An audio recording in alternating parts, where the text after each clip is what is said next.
புதிய பூமி நண்பர்கள் அனைவருக்கும் வணக்கம். நான் ராஜ்பாபு. ஒரு பாட்டு இருக்கு இல்லைங்களா, திருந்தாத உள்ளங்கள் இருந்தென்ன லாபம், வருந்தாத உருவங்கள் பிறந்தென்ன லாபம், இருந்தாலும் மறைந்தாலும் பேர் சொல்ல வேண்டும், இவர் போல யார் என்று ஊர் சொல்ல வேண்டும், இவர் போல யார் என்று ஊர் சொல்ல வேண்டும். திருந்தாத ஜென்மங்களும் சரி, இவர் போல யார் என்று ஊர் சொல்ல வேண்டும்னு சொல்ற அந்த வார்த்தையை அப்படியே மாத்தி என்னை போல யார் என்று தனக்கு தானே பில்டப் பண்ற அந்த விஷயத்தையும் சேர்த்து தான் பாருங்க இந்த காணொலிக்குள்ள ஒட்டுமொத்தமா நிறைய ஜென்மங்களை குறித்து பார்க்க போறோம். அதற்கு முன்பாக நண்பர்கள் யார் யார் சப்ஸ்கிரைப் பண்ணாமல் இருக்கீங்களோ சப்ஸ்கிரைப் செய்து புதிய பூமிக்கு ஆதரவு தருமாறு கேட்டுக்கொண்டும், இந்த காணொலியை முழுமையாக பார்க்க வேண்டும் என்று அன்புடன் கேட்டுக்கொண்டும் இந்த காணொலிக்குள்ள போயிடுவோம்.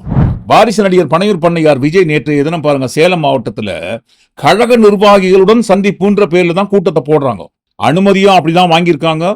தமிழக வெற்றி கழக உள் மைதானத்தில் கழக நிர்வாகிகள் சந்திப்பு நிகழ்ச்சிக்கு பாதுகாப்பு கேட்டு தொடர்பாக இந்த அனுமதி கடிதம் ரொம்ப முக்கியம். அது ஏன்னு அடுத்து நம்ம பார்ப்போம். இந்த மாதிரி கழக நிர்வாகிகளுடன் சந்திப்புன்னு சொல்லி அனுமதி வாங்கிட்டு, ஆனா பாருங்க இவங்கெல்லாம் கழக நிர்வாகிகளா? காட்டு கூட்டம்னு சொல்லி கேள்விப்பட்டிருப்போம் இல்லைங்களா? இப்பதான் பாருங்க முதல் முறையாக இந்த காட்டு கூட்டத்தை கண்ணால பாக்குறோம். கொஞ்சம் கூட வேமா சூசோ இல்லாம இது வரைக்கும் உலகத்துல பார்க்காத ஏதோ ஒரு அற்புதமான புதிய விஷயத்த போய் பார்க்க போற மாதிரி எவ்வளவு கேவலமா ஓடுறாங்க பாருங்க. இந்த கூட்டம் செஞ்ச அட்டூழியம் இருக்கு இல்லைங்களா, 1-2 எடுத்து போடுறதுக்கு. அதனால தான் பாருங்க இந்த அட்டூழியங்களை குறித்தும் பறிபோன இந்த உயிர் பலியை குறித்தும் தான் இந்த காணொலியில் முதல் பாகத்துல பார்க்க போறோம். நாளைக்கு வெளியிடும் அந்த காணொலியில் அடுத்த பாகத்துல இந்த தற்கொலை கூட்டத்தோட தற்கொலை தலைவன் இருக்கார் இல்லைங்களா விஜய், அவர் என்ன மாதிரி இருக்கிறதுலே மோசமா தற்கொலைத்தனமா பேசினாரு அப்படின்றத நாளைய தினம் பார்க்க போறோம். இப்ப இந்த கூட்டத்தோட அட்டூழியங்கள் நம்பர் 1 என்னங்க, என்ன குழந்தைய நாங்க கூட்டு வரக்கூடாதா? எங்க விருப்பங்க, 2.5 வயசு குழந்தைய தான் நாங்க கூட்டு வருவோம். விஜய் அண்ணனுக்கு அவசரம் இல்ல. 2.5 வயசு கரூர் தமிழ்நாடு தானே நீங்க? கரூர்ல ஒரு நடந்த ஞாபகம் இருக்கா? என்ன நடந்தது? எல்லாம் கூட்ட நெரிசல்ல எல்லாம் சில பேர் இதானாங்க. குழந்தைங்க எல்லாம் ஞாபகம் இருக்குல்ல? அப்புறம் மறுபடியும் 2.5 வயசு பாப்பா தூக்கிட்டு இவ்வளவு வெயில வந்திருக்கீங்களா? இதெல்லாம் என்னது? இல்ல நான் ஓரமா நின்னு பாத்துட்டு வந்துட்டு இங்கதான் சேஃப்டி ரொம்ப. எங்க சேஃப்டி இல்லங்க, இந்த மாதிரி கூட்டத்துல குழந்தை எல்லாம் கூட்டிட்டு வந்தீங்கன்னா நாங்க சேஃப்டியா தான் இருப்போம். எங்க தளபதி எங்களுக்கு சேஃப்டி கொடுப்பாரு. மனசாட்சியோட பேசணும். என்ன சேஃப்டி? குழந்தை 2.5 வயசு குழந்தைய கூட்டு வந்து என்னமா சேஃப்டி? 2.5 வயசு குழந்தைக்கு என்னமா சேஃப்டி?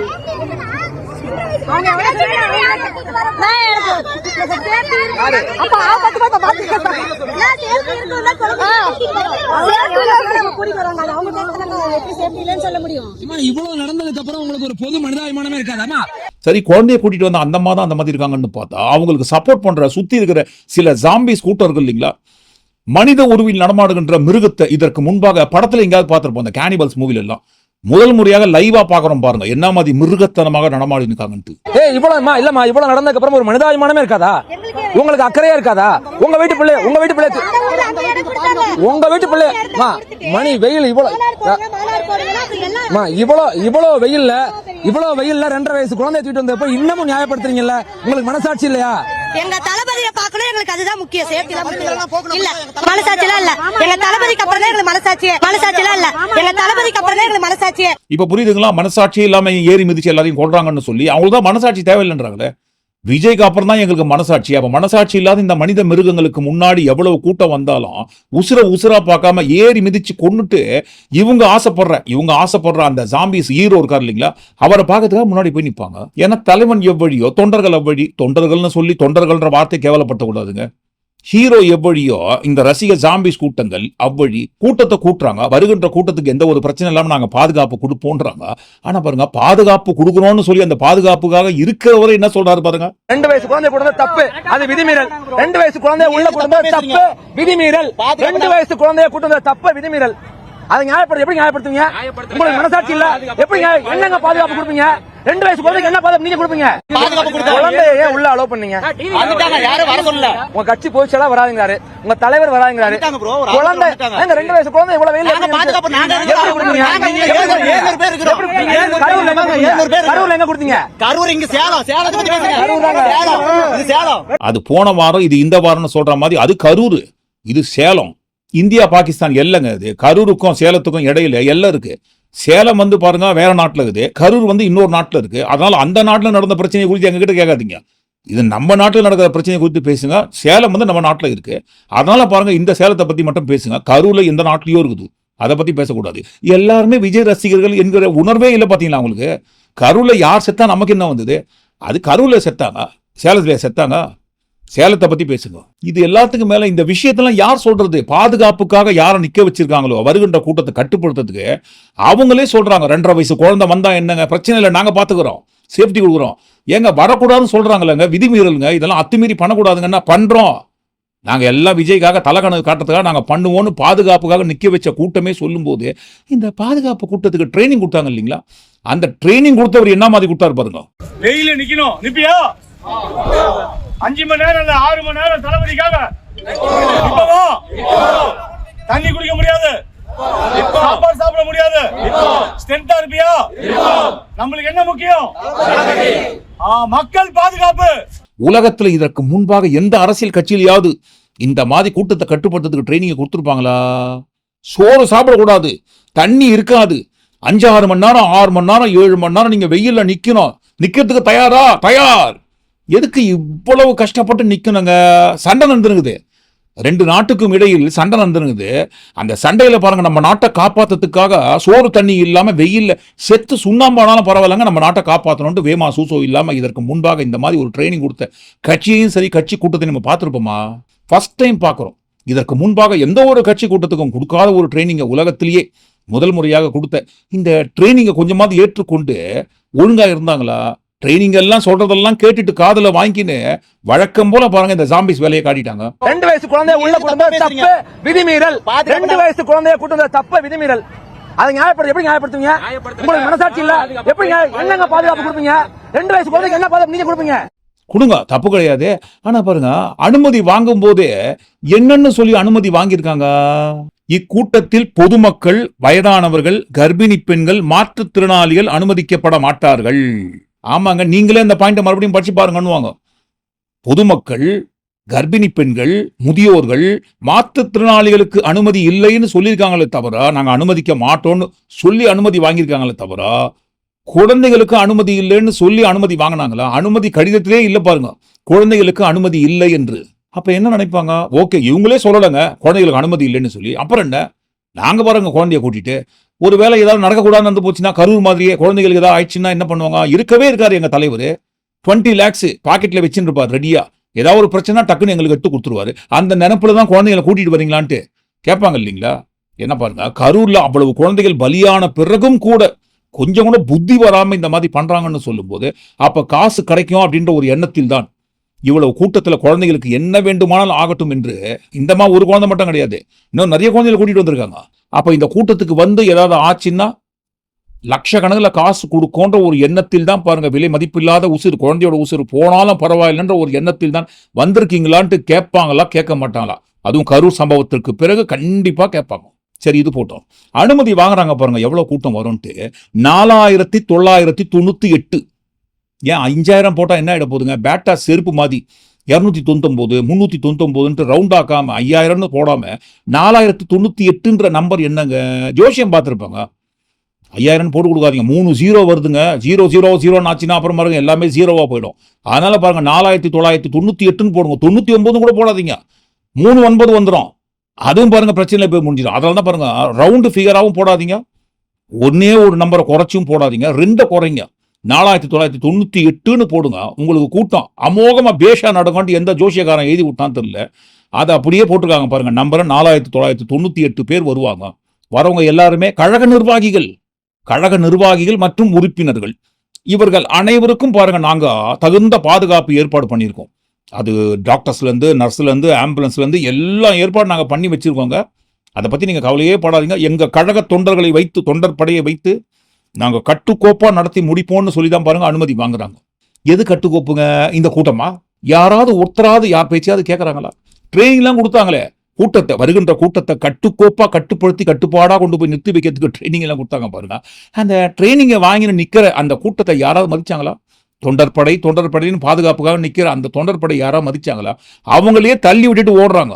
ஒரு பக்கம் கேட்டை திறக்கிறாங்களோ இல்லையோ அடிச்சு உடச்சின்னு உள்ள ஓடுறாங்க. இன்னொரு பக்கம் பாருங்க, தடுப்பெல்லாம் தடுப்பெல்லாம் மீறி எங்க நிக்கிறோன்னு கூட தெரியாம அடிச்சு உடச்சிட்டு தாண்டி, இதுல பாருங்க ஆண்கள் தான் அந்த மாதிரி பண்றாங்கன்னு பார்த்தா பெண்கள் அதுக்கு மேல தடுப்பை தாண்ட முடியறவங்க தாண்டிடுறாங்க, தாண்ட முடியாதவங்களுக்கு கூட வந்தவங்க ஹெல்ப் பண்றாங்க. பெண்களுக்கு யார் பேச்சையும் மதிக்கிறது இல்லை, இந்த காட்டு கூட்டம் யார் பேச்சையும் கேட்கறது இல்லை, மதிக்கிறது இல்லை. காவல்துறை சொன்னாலும் கேட்க மாட்டாங்க, தாண்டி போவாங்க. தடுப்பை வச்சிருந்தா அந்த தடுப்பை அடிச்சு உடைச்சிட்டு உள்ள போவாங்க. பாதுகாப்புக்காக இந்த தொண்டர்படையை நிக்க வச்சு அந்த தொண்டர்படை வந்து நின்னா அவங்க பேச்சையும் கேட்கறது கிடையாது, அவங்களையே தள்ளி விட்டுட்டு உள்ள ஓடுறாங்க. ஏன் இப்படி? தமிழ்நாடு அதில் பாதாளத்துக்கு போயினுக்குதுங்க, ரொம்ப மோசமான நிலைமைக்கு போயிடுச்சு. விட்டா சொமாலியா மாதிரி ஆயிடும். சாப்பிட்றதுக்கே சாப்பாட்டுக்கே வழி இல்லாத தமிழ்நாட்டை எப்படியாவது பாருங்க விஜய் வந்து தான் சோறு போடணும். அந்த சோறு போடுற எசமான பார்க்கணும் இல்லைங்களா அந்த முகத்தை, அதுக்காக தான் பாருங்க அவ்வளவு வெறித்தனமா ஓடுறாங்க. நாளைக்கு சோறு கிடையாது சாப்பிட்றதுக்கு, ஒருவேளை சாப்பாட்டு கூட வழி இல்லாத தமிழ்நாட்டில் எலெக்ஷன் தேதி எப்ப அறிவிப்பாங்கன்னு உசுரை கையில பிடிச்சி நின்னுறாங்க. தேதி அறிவிக்கிறதுக்குள்ள உசுறு போயிடுமான்ற நிலைமையில இருக்கிறாங்க. அவ்வளவு பசி பட்னி பஞ்சம் தமிழ்நாட்டில் தலைவிரித்து ஆடுனுதுங்க. அப்படி தலைவிரித்து ஆடிக்கொண்டிருக்கும் அந்த பஞ்ச பசி பட்டினியை எப்படியாவது பாருங்க வேலி போட்டு தடுக்கணும்னு சொன்னா அந்த வேலிக்கு சொந்தமானவர் விஜய். அந்த விஜய் என்கின்ற ஒரு உசுரை பார்க்கறதுக்கு தான் இவ்வளவு பேர் அராஜகம் பண்ணிட்டு உள்ள ஓடுறாங்க. சரி, கூட்டம் நடக்கிற இடத்துல தான் இந்த மாதிரி இந்த கூட்டம் அராஜகம் பண்ணுதுன்னு பார்த்தா ரோட்லயும் பாருங்க பண்ற அராஜகம். வண்டி வந்துனே இருக்கு, வண்டி எடுத்துன்னு வந்துனே இருக்கிறாங்க, நிக்கிற பெண் காவலரை இடிச்சு தள்ளுறாங்க பாருங்க. அந்த மாதிரி என்னையா தப்பு பண்ணாங்க உங்களுக்கு? உங்க கூட்டத்தை சாமிஸ் கூட்டத்தை பாதுகாக்கிறதுக்கும் பாதுகாப்பு கொடுக்கறதுக்கு தான் வந்துனுக்குறாங்க. அந்த அம்மா சும்மா நின்னுக்கிற பெண் காவலர் மீது வண்டியை விட்டு ஏத்திட்டு அந்த அம்மாவை கீழே தள்ளிட்டு அப்படியே நின்னுக்குறாங்க. இந்த லட்சணத்துல பெண்களுக்கு பாதுகாப்பு கொடுக்குற கட்சி, எங்க கட்சி மட்டும் ஆட்சிக்கு வந்தா நோ காம்ப்ரமைஸ், பெண்கள் பாதுகாப்புல நோ காம்ப்ரமைஸ், பெண்களுக்கு தான் ஃபர்ஸ்ட் ப்ரிஃபரன்ஸ். ஆமா, நிக்கிற பெண்களை இடிச்சு முட்டி தள்ளுறதுல கூட பாருங்க ஃபர்ஸ்ட் ப்ரிஃபரன்ஸ் இவங்களுக்கு தான். டிராபிக் ரூல்ஸை மதிக்கிறது கிடையாது, ரோட்ல ஒழுங்கா வண்டி ஓட்டுறது கிடையாது, ஹெல்மெட் போடுறது கிடையாது, நிக்கிற இடத்துலயே பாருங்க குப்பை போடுறதுல இருந்து வாமிட் பண்ற வரைக்கும் எல்லாத்தையுமே பாருங்க ரோட்லயே பண்றது. இது எல்லாத்துக்கும் காரணம் ஒழுக்கம். துளி அளவு கூட பாருங்க இந்த கூட்டத்துக்கு ஒழுக்கம் என்பதே கிடையாது. இந்த கூட்டத்தோட தலைவனுக்கு ஒழுக்கம் இருந்தா தானே அவரை ஃபாலோ பண்ற கூட்டத்துக்கு ஒழுக்கம் இருக்கும். அவருக்கே ஒழுக்கம் இல்லைங்க. எதுங்க அவர் ஒழுக்கத்துக்கு என்ன பிரச்சனையா? அவர் ஒழுக்கமே பிரச்சனை தான் சொல்லி நாங்க சொல்லலைங்க. பட்ட பகல்ல கேமராவுக்கு முன்னிலையில் ஓப்பனா பிரஸ் மீட் கொடுத்தாரு பாருங்க நம்ம 4 கோடியார் அவர்கள். பாவம், அவர் அனுபவமே இல்லாதவர். முதல்ல வீட்டில இருந்து வெளியே வரணும். திரிஷாவிட்ட இருந்து முதல்ல வெளியே வந்தா தான் முதல்ல எல்லாமே நடக்க முடியும். இவர் அதாவது குடும்பத்தோடு நல்ல உறவு வைக்கணும், நல்ல தலைவர்கள் வழி நடத்தின இயக்கத்தை நல்ல முறையில் சொல்லணும். முதல்ல இதுல இருந்து வெளிவரணும். முதல்ல 4 கோடியார் அவர்கள் இதை போல பேசுறதை பார்க்கும்போது 2 விஷயம் ஞாபகத்துக்கு வருது. ஒண்ணு, கடைசியாக விஜய் உள்ளரங்கத்துல ஒரு கூட்டம் போட்டாருங்களே, அந்த கூட்டத்துல விஜய் வெளியே வா அப்படின்னு கூப்பிடுறாங்க. பாருங்க தேர்தல் தேதி அறிவிச்சதுக்கு அப்புறம் ஒவ்வொரு வீட்டுல இருந்தும் ஒவ்வொரு விஜய் வர போறான்னு சொன்னார் இல்லைங்களா? ஒவ்வொரு வீட்டுல இருந்து ஒவ்வொரு விஜய் வரது இருக்கட்டும், முதல்ல நீங்க திரிஷா விட்டு வெளியே வாங்கன்னு 4 கோடியார் சொல்றாரு சார். திரிஷாவிட்ட இருந்து முதல்ல வெளியே வந்தா தான். ரெண்டாவது, 4 கோடியார் அவர்கள் ஓப்பனா சொல்லியிருக்காருங்க பெயரை, திரிஷான்ற பெயரை குறிப்பிட்டிருக்காரு. நாங்க எந்த பெண்களின் பெயரை எந்த நடிகையின் பெயரை குறிப்பிடலங்க, அவர் தான் குறிப்பிட்டிருக்காரு. திரிஷான்ற பெயரை குறிப்பிட்டே சொல்லியிருக்காரு, திரிஷா வீட்டை விட்டு முதல்ல வெளியே வர சொல்லுங்கன்னு சொல்லி. இப்போ இந்த மாதிரி நடிகை கேவலப்படுத்திட்டாங்க, பெண்களை கேவலப்படுத்திட்டாங்க அப்படின்னு சொல்லி யாரும் சண்டைக்கு வரலங்க. திமுக கட்சி மேடையில ஒரு வேலை பாருங்க, திரிஷா வீட்டை விட்டு வெளியே வா அப்படின்னு விஜய் யாராவது சொல்லியிருந்தா இந்நேரம் பாருங்க பொங்கல் வச்சிருப்பாங்களே. ஐயோ, பெண்களை இழிவுபடுத்திட்டாங்களே, கேவலப்படுத்திட்டாங்களே, ஆளுங்கட்சியாக இருந்து கொண்டு இந்த மாதிரி கொஞ்சம் கூட பெண்களுக்கு மரியாதையே கொடுக்க மாட்டாங்களே அப்படின்னு கொஞ்சம் நாட்களுக்கு முன்பாக நம்ம NCW அம்மா குஷ்பு அம்மா ஓன்னு ஒரு பிரஸ் மீட் கொடுத்தாங்களே. பிரஸ் மீட் முடிஞ்ச கையோட கேமரா ஆஃப் ஆயிடுச்சுன்னு நினைச்சு அவங்க சிரிச்சது, அந்த உண்மை ஒரு ஓரமா வந்து போட்டோம். இருந்தாலும் கத்தனாங்க இல்லைங்களா? ஐயோ, திமுக கட்சி சேர்ந்தவங்க இந்த மாதிரி என்ன கேவலப்படுத்திட்டாங்களே, இழிவுபடுத்திட்டாங்களே, பெண்கள்னு பார்க்க மாட்டாங்களேன்னு கத்தனாங்க இல்லைங்களா? ஏன் இப்போ நயினார் நாகேந்திரன் அவர்கள் ஓப்பனா திரிஷான்ற பெயரை குறிப்பிட்டே சொல்லிக்காரு, திரிஷா வீட்டை விட்டு வெளியில் வான்னு சொல்லி. ஏன் அவருக்கு கண்டனம் யாரும் தெரிவிக்கலைங்க? ஏன் இந்நேரம் பொங்கல் வைக்கலங்க? ஒருவேளை திமுக கட்சி மேடையில் இந்த திரிஷான்ற வார்த்தையை குறிப்பிட்டு சொல்லியிருந்தா இந்நேரம் அடுத்த ஜனவரி 2027 வரமுட்டம் பொங்கல் வச்சிருந்திருப்பாங்களே. ஏன் நயினார் நாகேந்திரன் அவர்களை கண்டித்து ஒரே ஒரு கண்டன குரல் கூட இன்னும் வெளியே வந்து விழங்க? அடுத்து, சோறு தண்ணி இல்லாம 5, 6, 7 மணி நேரம் நிற்பதற்கு தயாரா? நமக்கு தேவை என்ன? பாதுகாப்புன்ட்டு உலக மகா ட்ரைனிங்கை கொடுத்து பாதுகாப்பாக நிறுத்தி வச்சிருந்தாங்க இல்லைங்களா? அந்த கூட்டம் ஏதாவது பாதுகாப்பு கொடுத்தாங்களா? பெண்கள் பாருங்க தொடர்ந்து மயக்கம் போட்டு விழுந்திருக்காங்க. வெயில் சூடு தாங்காம பாருங்க அந்த கூட்டத்துல இவங்க தேர்ந்தெடுத்த அந்த இடத்துல நின்று இந்த கூட்டத்துல ஒருவர் மயங்கி விழுந்து இறந்தே போயிடுறாரு. பலியான நபரின் பெயர் சூரஜ், வட மாநிலத்தை சேர்ந்தவர். பல ஆண்டுகளாக தமிழ்நாட்டில் தான் இருக்காருங்களா, ஏதோ வெள்ளி சம்பந்தப்பட்ட பணியில் இருக்கிறார். கூட்டத்துக்கு வந்திருக்காரு. அந்த கூட்டத்துல வெயில் கொடுமை அதிகமா தாங்காம பாருங்க, மயக்கம் போட்டு விழுந்திருக்காரு, வலிப்பு வந்திருக்கு, கடைசியில இறந்திருக்காரு. சுருண்டு மயங்கி விழுந்த அந்த சூரஜ் என்பவரை ஸ்ட்ரக்சர்ல ஏத்துறாங்க, ஆம்புலன்ஸ்ல ஏத்தி நிற்கிறாங்க. ஒரு பக்கம் இந்த மாதிரி கொடுமெல்லாம் நடந்துருக்குது, இன்னொரு பக்கம் பாருங்க ஜாம்பிஸ் கூட்ட தலைவர் கதறினே இருக்காரு. இவ்வளவு நாள் இதை நான் மட்டும் தான் சொல்லிக்கிட்டு இருந்தேன். இப்ப களமே சொல்லுது, ரெண்டு பேருக்கு நடுவுல தான் போட்டியே. ஒண்ணு இன்னொன்னு தூய சக்தி டிவிக்கு, இன்னொன்னு தீய சக்தி டிஎம்கே. விஜய் கூட்டத்துல தொடர்ந்து பலியாகி கொண்டிருக்கும் இந்த விஷயத்தை பார்த்துட்டு ஒரு வீடியோ ஒன்று சமூக வலைதளங்கள்ல ரொம்ப வைரல் ஆயிட்டு இருக்கு. ஷாட்டைய கையில வச்சு சுத்துறாரு இல்லைங்களா, அது ஷாட்டை கிடையாதுங்க, அடுத்தவங்க உசுரை எடுக்கிற. நீங்களே பாருங்க.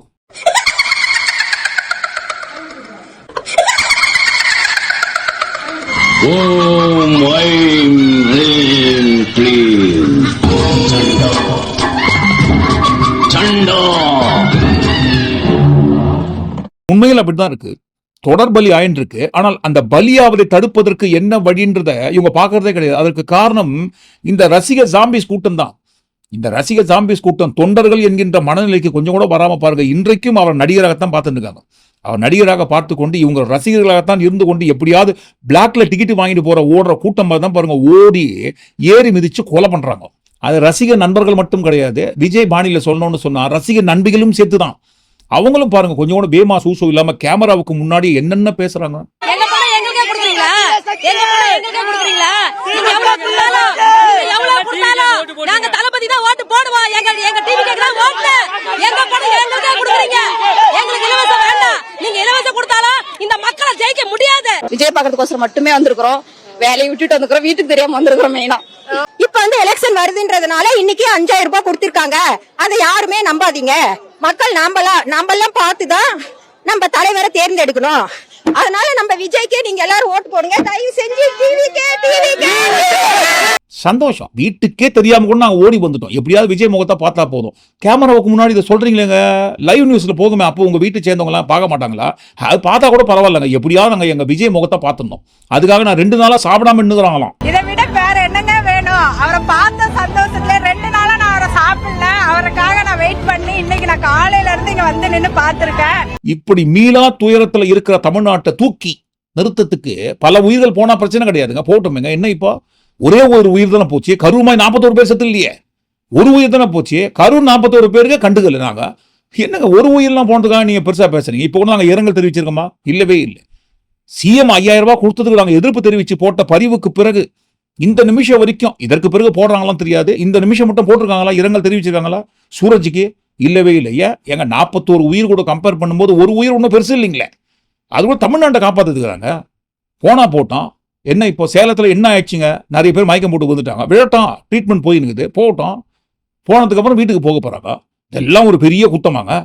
தமிழ்நாட்டை காப்பாத்துறதுக்கு இன்னும் பல உயிர்களை பலி கொடுத்தா கூட தப்பே கிடையாது. கேளுங்க, இப்ப கூட வேமா சூசோ இல்லாம என்ன சொல்லுவாங்க, ஏங்க திமுக சரிங்க, தமிழ்நாடு அரசு விஜய்க்கு கொடுக்கின்ற கூட்டத்தை பார்த்து பயந்து போயிட்டு வேறுனே வெயில்ல அனுமதி கொடுத்துருக்காங்க. ஏன் நல்லா 6 அமர சாயங்காலம் தான் கொடுங்க நீங்க அனுமதி. என்ன இப்போ நிம்மதியா நாங்களும் பாருங்க, குழுன்ட்டு பாருங்க, சாயங்காலம் சூரியன் எல்லாம் மறைஞ்சதுக்கு அப்புறம், மேல இருக்கிற சூரியன் சொல்றாங்க, மேல இருக்கிற சூரியன் எல்லாம் மறைஞ்சதுக்கு அப்புறம் நாங்களும் வந்து இருட்டுல விஜய் பார்த்துட்டு போவோம்ல, நீங்க ஏங்க வெயிலே அனுமதி கொடுக்குறீங்கன்னு கேட்பாங்க. அனுமதி கொடுத்தது அவங்க கிடையாது, அனுமதி கேட்ட நேரமே பாருங்க தெளிவா குறிப்பிட்டிருக்காங்க. 12 முதல் 3 மணி வரைன்னு ரொம்ப தெளிவா குறிப்பிட்டிருக்காங்க பாருங்க. 12 முதல் 3 மணி வரைக்கும் அனுமதி கேட்டிருக்காங்க. அவங்க கேட்ட அனுமதி நேரம் என்னவோ அதை அப்படியே வழங்கப்பட்டது. தும் தாத்தான்னு சொல்லிதான் பாருங்க அந்த அனுமதி வழங்கப்பட்டிருக்கு. நீங்க 6 மணி முதல் 9 மணி வரைன்னு டைம் கேட்டிருந்தாலோ அல்லது 5 மணி முதல் 10 மணி வரைன்னு டைம் கேட்டிருந்தாலோ கொடுத்துருக்க வாய்ப்பு இருக்கு. நீங்க என்ன டைமை குறிச்சு கேட்டீங்களோ அந்த டைம் தான் கொடுத்துருக்காங்க. சரி, இந்த டைம் கூட ஏன் இந்த மாதிரி கேட்டிருக்காங்க, அதுக்கும் பின்னாடி போயிருக்குது ஜோஷியம். 12 மணி வரைக்கும் ராகு காலம், 3 மணிக்கு மேல யமகண்டம். ஸோ இந்த நடுவில் இருக்கிற இந்த டைம் தான் பாருங்க ஃப்ரீயா இருக்குது, எந்த ஒரு பிரச்சனை இல்லாத நேரமாக 12 to 3. அதனால தான் பாருங்க இந்த நேரத்தை தேர்ந்தெடுத்திருக்காங்க. உச்சி வெயில் ஆரம்பிக்க போற அந்த சமயத்தை கரெக்டா தேர்ந்தெடுத்திருக்காங்க. அதனால தான் பாருங்க மீண்டும் மறுபடியும் 12 மணி கூட்டத்துக்கு 10 மணிக்குள்ளவே இந்த கூட்டத்தை அனுமதிச்சு நிற்க வைத்து, பந்தல் கூட போடல, பந்தல் போடல, சேர் போடல, எந்த ஒரு வசதி செய்யவே இல்லை. அதனால தான் வெயில் கொடுமை தாங்காம பல பேர் மயக்கம், மீண்டும் ஒரு உயிர் பலி. குறிப்பிட்டு இந்த நேரத்தை தேர்ந்தெடுத்தது யாரு? அனுமதி கடிதத்தில் எழுதியது யாருங்க? அனுமதி கடிதம் மட்டும் கிடையாது, பிரஸ் மீட்ல தெளிவா சொன்னாரு இந்த நேரத்தை. இது வந்து முழுக்க சேலம் மாவட்ட நிர்வாகிகள் நாங்கள் ஏற்பாடு செஞ்சிருக்கோம் இந்த விழாவை. இதுல நாங்க வந்து காவல்துறை என்ன கேட்டிருக்கோம்னாக்கா மதியானம் 12 முதல் 3 மணி வரைக்கும் அனுமதி கேட்டிருக்கோம். இதுல கழக தலைவர் அவர் எத்தனை மணிக்கு பேசுறாருங்கிறது அவருக்கு தனியா பாதுகாப்பு ரொம்ப அழகா தெளிவா குறிப்பிட்டு சொல்லியிருக்காரு. இந்த டைம்ல இருந்து இந்த டைம் வரைக்கும் தான் நாங்க அனுமதி கேட்டிருக்கோம் அப்படின்னு சொல்லி கேட்டபடி அந்த அனுமதி நேரத்தை இவங்களுக்கு கொடுத்துருக்காங்க. ஆனா பாருங்க, இந்த இடத்துல ஆனந்துக்கு நல்லாவே தெரியும், நம்ம ஆனந்த் சாருக்கு நல்லாவே தெரியும் இந்த மாதிரி கண்டிப்பா ஏதாவது பிரச்சனை நடக்கும். ஏன்னா கரூர்ல ஏற்கனவே அடி வாங்கியிருக்காரு இல்லைங்களா, பாதிக்கப்பட்டிருக்காரு இல்லைங்களா. 3 மணிக்கு அனுமதி வாங்கிட்டு 12 மணிக்கே கரூருக்கு வேலுச்சாமிபுரத்தில் விஜய் வருவார், மக்களை சந்திப்பார்னு சொல்லி அடி மேல அடி வாங்கிட்டாரு. அதனால தான் பாருங்க இந்த தடவை சேஃபா தப்பிச்சிட்டாரு. இந்த பிரஸ் மீட்ல உட்காரும் போதே நான் ஒரு ஓரமா உட்காந்துக்கிறேன்ப்பா, நீ நடுவுல உட்காருப்பா. இல்லைங்க நீங்க நடுவுல உட்காருங்க ஃபர்ஸ்ட். இல்லப்பா நீ நடுவுல உட்காரு, நீ தான் நடத்துற இந்த கூட்டத்தை, நீ நடுவுல உட்காந்து நீ நடுவுலயே நில்லுன்னு சொல்லி அவரை உட்கார வச்சுட்டாங்க. இந்த மாதிரி ஏதாவது பிரச்சனை வந்துருச்சுன்னா தப்பிச்சிருவார் இல்லைங்களா. பாத்துக்கோங்க, நானா சொன்னங்க, நடுவுல உட்காந்து அவர் தான் சொன்னாரு. அவர் தான் பாருங்க சேலம் மாவட்டத்தோட இன்சார்ஜ், அவர் தான் இந்த டைமை தேர்ந்தெடுத்தாரு, கூட்டத்தை போட்டாரு. ஏதாவது பிரச்சனைனா நீங்க அவரை கூட்டிட்டு போங்கன்ட்டு ஏற்கனவே அந்த மாதிரி தான் கை காட்டினாரு. மதியம் கூட்டிட்டு போங்க, எனக்கு தெரியாதுங்க, என்ன வெளியே விட்டுருங்கன்ட்டு. அதனால தான் இந்த தடவை சேஃப்டி ஆயிட்டாரு. எவ்வளவு பேர் வருவாங்கன்னு தேர்ந்தெடுக்கின்ற அந்த நம்பர்ல இருந்து கூட்டம் போடுற அந்த டைம் வரைக்கும் பாருங்க எல்லாத்துலயுமே ஜோஷியம். சரி, ஜோஷியம் தொடர்ந்து பார்த்தனா கூட்டத்தை நடத்துறீங்க. இப்ப நடத்தின அந்த கூட்டத்திலையும் பலி, சேலத்துல கரூர்லயும் கண்டிப்பா பாருங்க ஜோஷியம் பார்த்துதான் இந்த டைமுக்கு போங்க. நீங்க உங்களோட புகழ் எங்கேயோ போயிடணும்னு சொல்லி தான் பாருங்க அந்த டைமுக்கு கரெக்டா வந்திருக்காருன்னு கூட அதான் உண்மை. ஜோஷியம் பார்த்தா நடத்திருப்பாங்க. ஆனா அப்படி ஜோஷியம் பார்த்து போன அந்த டைம்ல ஏன் 41 பேர் இறந்துட்டாங்க? தானா இறக்கல, ஊசி போட்டு கொண்டுட்டாங்க. கரூர்ல வந்து 40 பேர் என்ன சும்மா கொண்டாங்க, ஊசி போட்டு கொண்டுட்டாங்க. இப்ப வந்து சொட்டு பார்க்க சொல்லுங்க. FBI ஆபீசர் கண்டுபிடிச்சிட்டாங்க பாத்தீங்களா, எங்கேருந்தோ பறந்து வந்து அயராது பாடுபட்டு கண்டுபிடிச்சிட்டாங்க 41 பேரை ஊசி போட்டு கொண்டுட்டாங்கன்ட்டு. இப்படி ஊசி போட்டு கொண்டாங்கன்னு சொல்ற இந்த அம்மாவே பாருங்க குழந்தைய வீட்டுல விட்டுட்டு தான் இந்த கூட்டத்துக்கே வந்திருக்காங்க. அந்த 1.5 வயசு குழந்தைய நான் விட்டுட்டு வந்திருக்கேன் எங்க அம்மா கிட்ட. அவங்க போக கூடாதுன்னு சொன்னாங்க, கரூர் சம்பவம் மாதிரி ஏதோ ஆயிரம் நீ போகாதுன்னு. அதெல்லாம் தாண்டி நான் எங்க அண்ணனை பார்க்க தான் வருவேன்னு சொல்லி இப்போ இந்த அம்மாவை புடிச்சு கொண்டு போயிட்டு சிபிஐல உட்கார வச்சு என்கொயரி பண்ணுங்க. ஊசி போடுறது வரைக்கும் தெரிஞ்சுக்குங்களே, யார் ஊசி போட்டது, எப்போ ஊசி போட்டாங்க, எத்தனை ஊசி போட்டாங்க, ஒவ்வொரு தலைக்கும் எப்படி கொன்னாங்க, அப்படி கொல்வதற்கு தேவைப்படுகின்ற என்ன மாதிரி மருந்தை ஊசியில யூஸ் பண்ணாங்கன்ட்டு இந்த அம்மாவை கேட்டா எல்லாம் தெரிஞ்சிடும். இந்த அம்மாவை கைது பண்ணி சிபிஐல கொண்டு போயிட்டு உட்கார வச்சு விசாரணை பண்ணுங்க, எல்லா உண்மையும் வெளியே வந்துடும். தப்பே கிடையாது. இப்பதானே 2-3 நாட்களுக்கு முன்பாக டிவிகே கட்சி கூட்டம்லாம் போட்டு ஆதவர்ஜுனா அந்த மாதிரி பொங்கினாரு. ஐயோ, பத்திரிகையாளர் கூட விட்டு வைக்க மாட்டாங்களே திமுக கட்சி சேர்ந்தவங்க, பட்டப்பகல்ல கேமராவை புடின்னு அடிக்கிறாங்களே. இந்த அராஜகம் ஒழியணும்னா நாங்க வரணும்னு சொன்னாங்க இல்லைங்களா. ஒரு கட்சியில இன்னும் கவுன்சில் கூட ஆகல, இன்னும் கவுன்சில் கூட யாருமே இல்லை டிவிகே கட்சியில. அதற்கு முன்பாகவே ஆளுங்கட்சியோட மோசமான அராஜகம் நேற்றுக்கு நடந்த சேலம் கூட்டத்தில் பண்ணிருக்காங்க. பத்திரிகையாளர் மேல வண்டியை காரை விட்டு ஏத்திருக்காங்க, என்னன்னு கேட்டதுக்கு அடிச்சிருக்காங்க. ஏற்கனவே இதற்கு முன்பாக டிவிகே கட்சியை சேர்ந்த கூட்டம் பாருங்க பனையூர்லயே நடத்தின கூட்டத்துல பத்திரிகையாளர் நெஞ்சில அடிச்சு அவர் மயக்கம் போட்டு கீழே விழுந்து அதற்கு பிறகு மன்னிப்பெல்லாம் கேட்டாங்க. மீண்டும் இன்னொரு முறை இந்த மாதிரி தவறுலாம் நாங்க நடக்காம பாத்துக்கிறோம்னு சொன்னாங்க. மறுபடியும் நேற்றுக்கு நடந்த தவறுக்கும் அதான் சொல்றாங்க. வருத்தத்தை தெரிவித்துக் கொள்கிறோம். கண்டிப்பாக இது மாதிரியான நடக்காமல் பார்த்துக் கொள்கிறோம். எங்க நடந்த அராஜகத்துக்கு என்னங்க பதில்னு கேட்டா இனிமே நடக்காம பாத்துக்கிறோம். நீங்க தானே சொன்னீங்க ஆளுங்கட்சி அராஜகம்னு. நீங்க இன்னும் ஆளுங்கட்சியாவே ஆகல. அட ஒரே ஒரு எம்எல்ஏ ஒரு கவுன்சிலர் கூட உங்க கட்சியில இல்ல. அதற்கு முன்பாகவே உங்க கூட்டம் நடு ரோட்ல இவ்வளவு அராஜகம் பண்றாங்களே, அப்ப நீங்க ஒருவேளை ஆட்சிக்கு வந்துட்டா தமிழ்நாடு என்னங்க கதி ஆகும்னு கேட்டாதான். அப்படிலாம் நீங்க சொல்லாதீங்க, அன்னைக்கும் சரி இன்னைக்கும் சரி, என்னைக்குமே நாங்க அப்படிதான் இருப்போம். இப்ப கூட பாருங்க கரூர் சம்பவமா தான் இப்பவும் பண்றோம். இரங்கல் தெரிவிச்சோமா, தெரிவிக்கிற ஒரு பக்கம் பாருங்க அந்த மயக்கம் போட்டு கீழே வந்து உசுருக்கு போராடிங்கிற உயிரை தூக்கி வைக்கும் போதே பாருங்க அங்க கதறினுக்கிறோம், கத்தினுக்கிறோம், பொங்கினுக்கிறோம். எங்களுக்கு அதை பத்திலாம் கவலையே கிடையாதுங்க. எங்களுக்கு கொடுத்த டார்கெட்டை நாங்க முடிக்காம போவே மாட்டோம். இப்போ கூட பாருங்க ஒரு பக்கம் உசுறு பலியாகின்ற நியூஸ் போயினுக்குது, இன்னொரு பக்கம் கறி விருந்து போயிருக்குது. சீனியர் தலைவர்னு அவருக்கு அவரே சொல்லினுக்கிற செங்கோட்டையன் அவர்கள் உட்பட பாருங்க எல்லாரும் எப்படி கறி விருந்த வெளுத்து கட்டுறாங்க. எங்க உயிர் பலியாச்சுங்க உங்க கூட்டத்தின் நடுவில். அதை அப்புறம் பார்க்கலாம்ப்பா, அப்புறம் பார்த்து என்னன்னு இரங்கல் தெரிவிக்கலாம். முதல்ல கறி விருந்த முடிப்போம். கறி விருந்த முடிச்சுட்டு எல்லாத்தையும் போடுங்கப்பா, எல்லாத்தையும் போடுங்க. முதல்ல இந்த கறி விருந்தெல்லாம் முடிச்சு சாப்பிட்டுட்டு அப்புறம் பலியானவரை குறித்து என்னன்னு போய் பார்ப்போம்.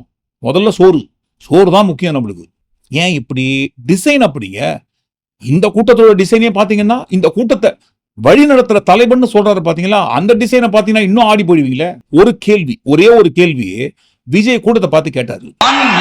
சிம்பிள் क्वेश्चन, விஜய் நம்புறீங்களா ஸ்டாலின் சார் நம்புறீங்களா?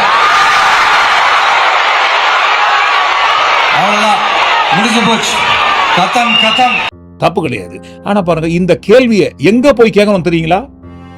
அது இந்த காணொலியில் சொல்ல மாட்டோம். இந்த காணொலியோட தொடர்ச்சியாக விஜய் என்னென்ன பேசினார், அவர் பேசுற இடத்துல எத்தனை இடத்துல மாட்டினாருன்ட்டு கேமரா காட்டி கொடுத்துச்சு இல்லைங்களா? அது எல்லாத்தையும் சேர்த்து பாருங்க. இந்த காணொலியின் தொடர்ச்சியாக நாளைக்கு பார்க்க போறோம் அடுத்த பாகத்தில். இந்த காணொலிக்குள்ள வந்த எல்லா ஜாம்பிஸ் லட்சிய கூட்டத்தை குறித்தும், இந்த கூட்டம் செய்த அட்டூழிய அராஜகங்களை குறித்தும் நீங்க என்ன நினைக்கிறீங்கன்னு கண்டிப்பா உங்க பதிவுல பதிவு பண்ணுங்க. நாளை காணொலியில் நாம் சந்திப்போம். நன்றி.